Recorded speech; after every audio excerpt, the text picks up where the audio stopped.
3 недели назад я сняла себе новую квартиру. Переехала в новую квартиру в Грузию. И что вы думаете? Сегодня 26 декабря, и вот мой первый завтрак в этой квартире.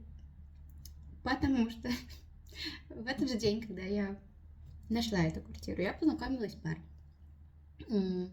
И так получилось, что почти все 3 недели я прожила у него. Да, мы периодически оставались раза 3 за все время у меня, но мы ни разу здесь не завтракали.